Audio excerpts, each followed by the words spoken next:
یہ توحید کا جو تحفہ ہے، اسی نے انسان کی گردن کو بلند کیا ہے کہ اللہ تعالیٰ نے فرمایا وَلَقَدْ كَرَّمْنَا بَنِي آدم، ہم نے آدم کی اولاد کو سب سے زیادہ قابل تکریم بنایا ہے۔ انسان تو ان چیزوں سے مت ڈر، ان چیزوں سے سہما ہوا اور ڈرا ہوا مت رہے۔ یہ چیزیں اتنی بڑی نہیں ہو سکتی جتنی تیری عظمت بڑی ہے۔ چاند اتنا خوبصورت نہیں ہے جتنا انسان تو خوبصورت ہے۔ وَلَقَدْ خَلَقْنَا الْإِنسَانَ فِي أَحْسَنِ تَقْوِيمٍ، ہم نے انسان کو سب سے خوبصورت بنایا ہے۔ اب یہ توحید کا جو تحفہ ہے، اس نے انسان کو حوصلہ دیا، اس نے دھیرے دھیرے اپنی گردن کو بلند کیا اور فضاؤں کو گھورنا شروع کیا۔ اس نے پھر چیزوں میں ریسرچ کرنا شروع کیا اور پھر یہ جو ہے ٹیمپریچر کو قابو کر بیٹھا، پھر جو ہے یہ سمندروں کی لہروں پہ تیرنے لگا، پھر اس نے ستاروں پہ کمندیں ڈالی، پھر یہ چاند پہ ڈیرے جما رہا ہے اور وہاں پانی کھود رہا ہے۔ یہ توحید نے انسان کو وہاں تک پہنچایا ہے۔ یہ اگر یہ حوصلہ نہ ملا ہوتا تو انسان ڈرا ہوا تھا، سہما ہوا تھا۔ تو سب سے پہلے یہ پہلی چیز، حالانکہ ترتیب کے اعتبار سے نہیں ہے لیکن اہمیت کے اعتبار سے سب سے پہلے توحید کی اہمیت ہے۔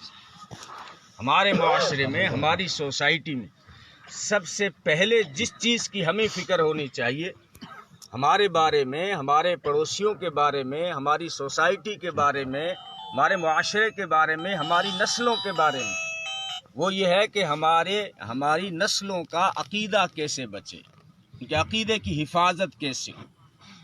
انبیاء کرام کا مشن تھا توحید کی دعوت دینا، لیکن جب دنیا چھوڑتے تھے تو اپنے بیٹوں کو بلا کے کہتے تھے بیٹا یہ توحید کا تحفہ مت چھوڑنا۔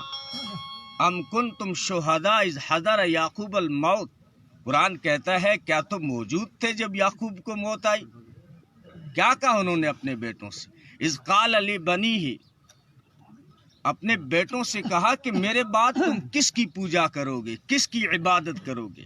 وہ بیٹے بھی پیغمبر کے تھے، یعقوب علیہ السلام کے تھے۔ کہنے لگے ہم آپ کے معبود کی اور ہمارے آباء و اجداد ابراہیم اور اسحاق کے معبود کی عبادت کریں گے۔ اور قرآن کہتا ہے لقمان نے جب دنیا چھوڑی تو اپنے بیٹے کو بلا کے کہا یا بنی لا تشرک باللہ، بیٹا شرک مت کرنا۔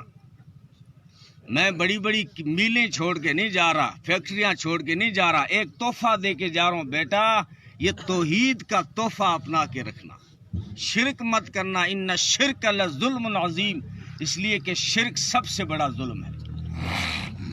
اور اللہ سارے گناہ پیغمبر اور ان کے آباء اور اجداد میں جتنے بھی پیغمبر آئے تھے یا ان کے بیٹوں میں جتنے بھی پیغمبر آئے، یعنی آدم سے محمد تک صلی اللہ علیہ وسلم، سب کو اللہ نے مخاطب کر کے کہا وَلَوْ أَشْرَكُوا لَحَبِطَ عَنْهُمْ مَا كَانُوا يَعْمَلُونَ، اگر یہ پیغمبر بھی شرک کرتے، سمجھوتا کر لیتے، شرک میں ترجمہ بڑا ہارڈ ہے، جو ہے سمجھوتا بھی کر لیتے نا شرک کے بارے میں، تو اللہ فرماتے میں ان کے سارے پیغمبروں کے اعمال بھی جلا دیتا ہوں۔ اور مشرکین کو کہا کہ فَحَبِطَتْ أَعْمَالُهُمْ فَلَا نُقِيمُ لَهُمْ يَوْمَ الْقِيَامَةِ وَزْنًا، قیامت کے دن جو شرک لے کے آ گیا، چاہے پیغمبر کا بیٹا ہو چاہے پیغمبر کا والد ہو، اگر وہ شرک لے کے قیامت کے میدان میں آ گیا تو اعمال تو جلا ہی دوں گا، لیکن ان کے اعمال کو تولنے کے لیے ترازو بھی قائم نہیں کروں گا۔ کیونکہ میں کیوں تولوں؟ شرک جو لے کے آئے اس کی نیکیاں بھی نہیں تولوں گا، اس کے لیے تو سیدھا جہنم کا فیصلہ ہے۔ اس لیے سب سے پہلی فکر جو ہونی چاہیے معاشرے میں وہ یہ ہے کہ عقیدے میں شرک کی ملاوٹ نہ ہو، مطمئن نہ ہو کہ ہم مسلمان ہیں اور صدیوں سے ایمان والے ہیں، ہم تو شرک نہیں کرتے۔ نبی پاک صلی اللہ علیہ وسلم نے فرمایا آخری وقت میں شرک لوگوں کے دماغوں میں، ذہنوں میں، قلب میں اس طرح گھس جائے گا، چونٹی کی رفتار سے بھی ہلکی رفتار سے لوگوں میں شرک داخل ہو جائے گا اور انہیں محسوس بھی نہیں ہوگا کہ ہم شرک کر رہے ہیں۔ اس لیے اللہ سے اپنے ایمان کی بقا کی دعا بھی کرنی چاہیے۔ اور شرک صرف یہ نہیں کہ جو ہے سجدوں میں جب شریک کریں گے تبھی شرک ہوگا، شرک کی کئی قسمیں ہیں۔ صرف سجدہ اللہ کے لیے خاص نہیں ہے، رکوع بھی اللہ کے لیے خاص ہے۔ آپ انسانیت کا احترام اور عظمت کر سکتے ہیں، نبی پاک صلی اللہ علیہ وسلم نے معان کا ثابت ہے، لیکن کسی انسان کے سامنے رکوع کیا ہو یہ ثابت نہیں ہے۔ شرک میں اور بہت ساری قسمیں آتی ہیں، خیر یہ پہلا تحفہ ہے جس نے انسان کو عزت دی ہے۔ اور دوسرا تحفہ میں نے کہا ترتیب کے اعتبار سے توحید نہیں ہے، قرآن کی ترتیب تو یہ تھی کہ جب قرآن نازل ہو رہا تھا تو قرآن نے توحید سے بھی پہلے علم کی بات کی ہے، علم کی بات، حالانکہ اہمیت کے اعتبار سے توحید پہلے ہے، اس کے بغیر تو اسلام میں انٹری نہیں ہوتی، لیکن علم کو پہلے اس لیے بیان کیا کہ علم نہیں ہوگا تو توحید میں بھی مار کھا جائے گا، وہاں عقیدے میں مار کھا جائے گا۔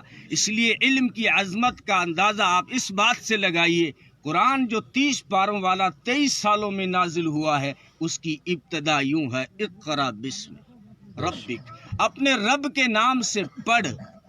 تو پڑھنے کا حکم یہ مسلمانوں کے لیے، حالانکہ قرآن کے مخاطب سارے انسان ہیں لیکن خصوصی پیغام مسلمانوں کو ہے، تو مسلمانوں کو سب سے زیادہ پڑھنا چاہیے تھا دنیا میں، لیکن آج ہم الٹے چل رہے ہیں، پڑھائی میں سب سے پیچھے۔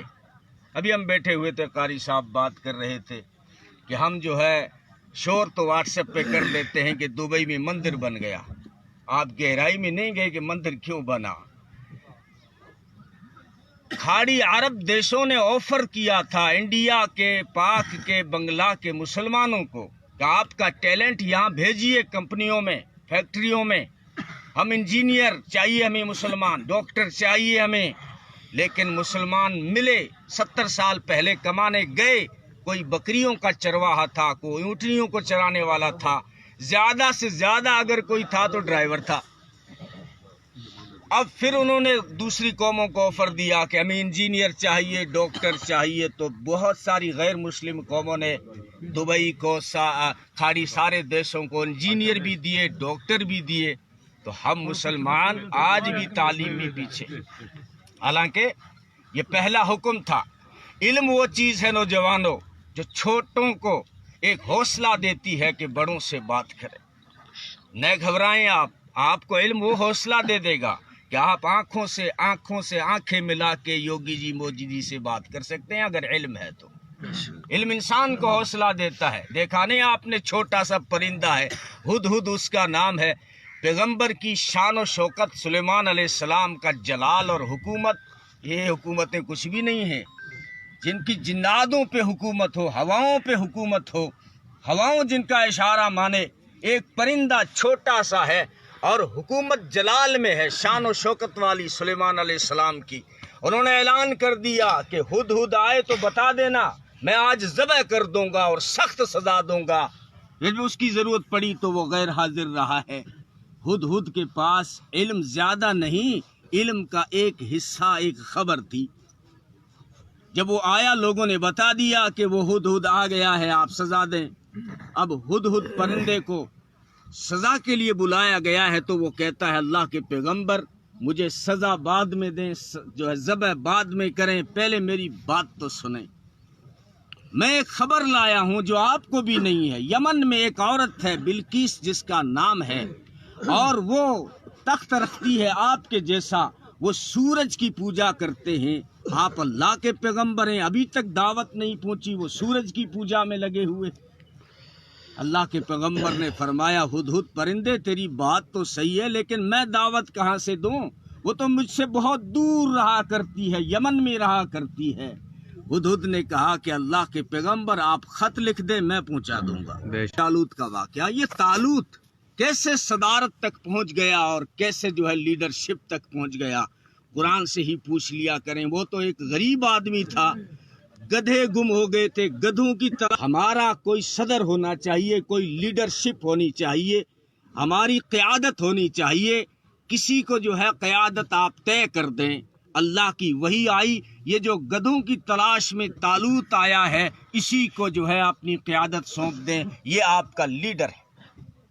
اب دیکھیے نا، لوگوں نے اشکال بھی کیا کہ یہ تو غریب ہے، گدھوں کی تلاش میں آیا ہے، ہم اس کے پاس زیادہ مال رکھتے ہیں، ہم اس سے زیادہ خوبصورت ہیں، شانے ہیں، آپ ان کو قیادت کیوں دے رہے ہیں؟ تو قرآن سے پوچھئے نا جواب کیا دیا، وَزَادَهُ بَسْطَةً فِي الْعِلْمِ وَالْجِسْمِ۔ اللہ نے کہا یہ مت دیکھو کہ غریب ہے، یہ دیکھو نا اس کے پاس علم ہے اور یہ جسم بھی رکھتا ہے۔ بہادر ہونے کی علامت ہے نا، آپ کا نیتا بہادر ہونا چاہیے، قیادت کسی بہادر کے ہاتھوں میں ہونی چاہیے، ورنہ کپوت ہزار بھی ہوں تو کسی کام کے نہیں، ہے کہ نہیں؟ تو قرآن نے کہا وَزَادَهُ بَسْطَةً فِي الْعِلْمِ وَالْجِسْمِ۔ ارے یوں کیوں دیکھتے ہو کہ غریب ہے؟ یوں دیکھو نا کہ اس کے پاس علم ہے اور جسم جسامت رکھتا ہے، بہادر ہے۔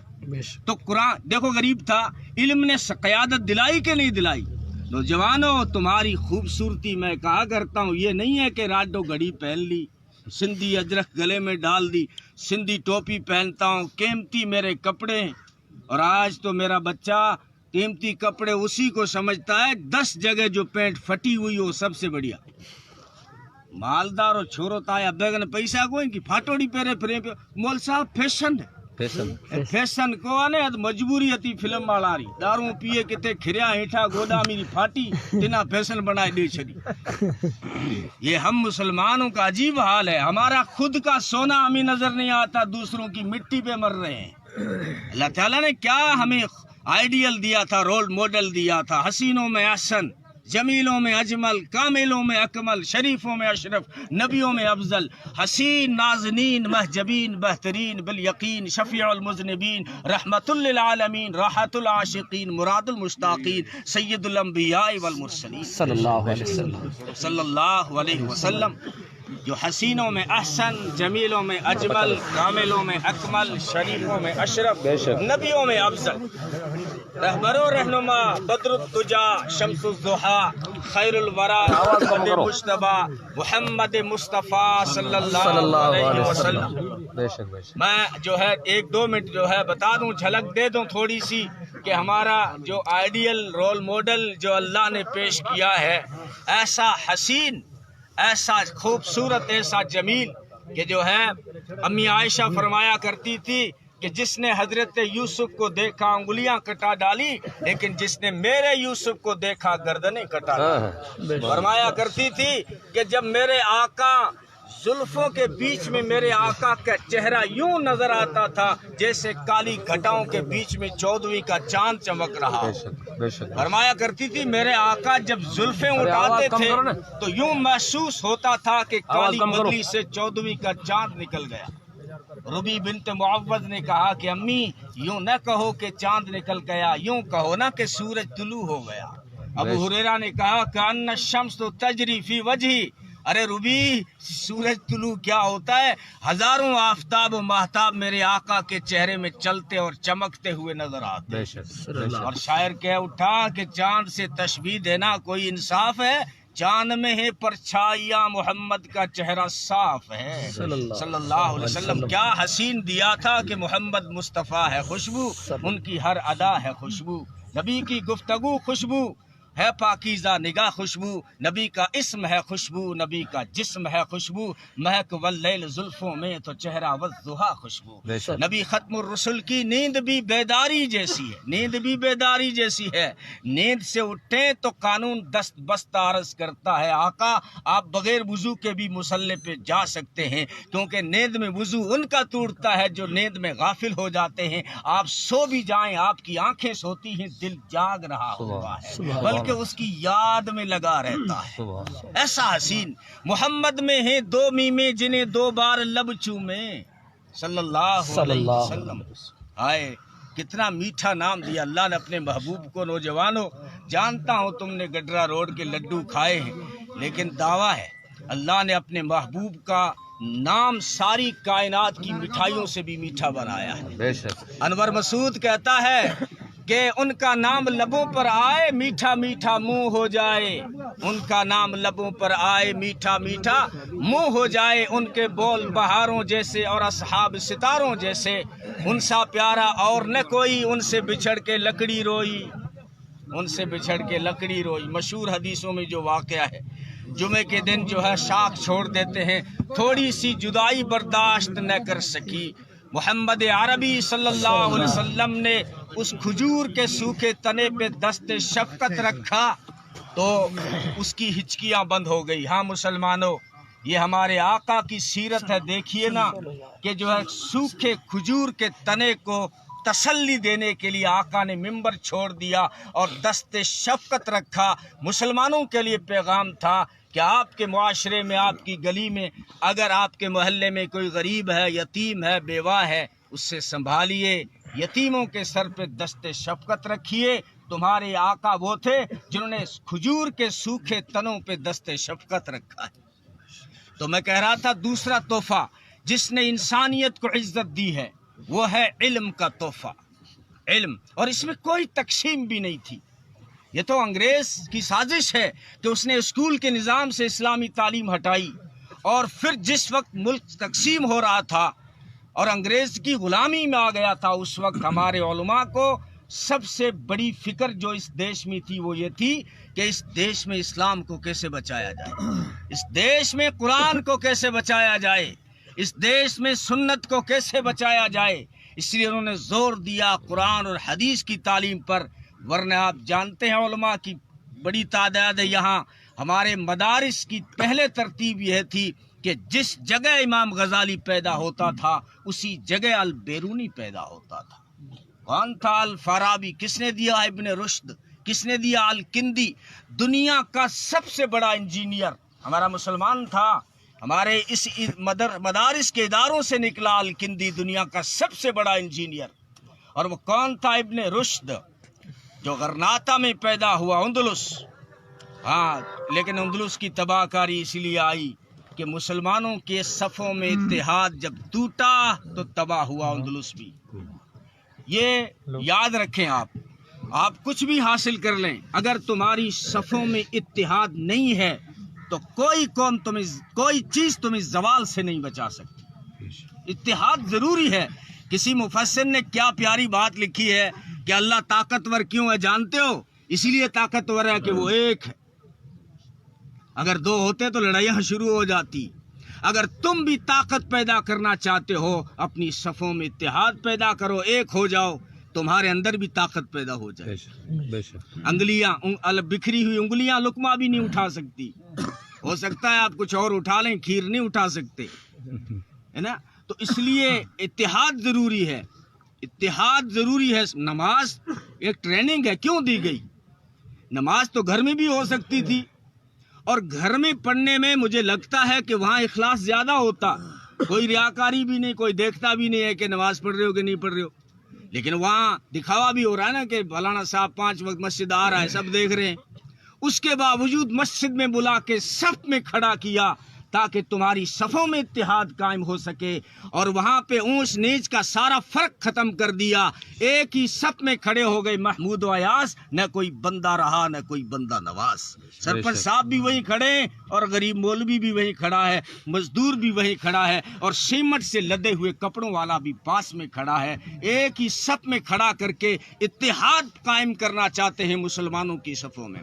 تو یہ 2-3 تحفے جو اسلام پیش کرتا ہے، ایک توحید کا تحفہ ہے اور دوسرا تحفہ ہے علم کا۔ نوجوانوں کو خاص کر کہتا ہوں کہ ہمارا وقت کچھ اور تھا، آنے والا وقت اور بہت زیادہ چیلنج لے کے آ رہا ہے۔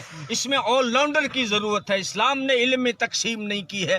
آپ آل راؤنڈر بنیں، دینی علوم بھی حاصل کریں، دنیاوی علوم بھی حاصل کریں۔ الفارابی نے اپنے شرعی علوم جو ہے سیف الدولہ حمدانی سے حاصل کیے، اور عصری علوم انہوں نے یوحنا عیسائی سے حاصل کیے۔ یہ ہماری ترتیب تھی، اس لیے الفارابی 70 زبانیں بول لیتا تھا۔ حضرت زبیر بن عبداللہ کے بارے میں آتا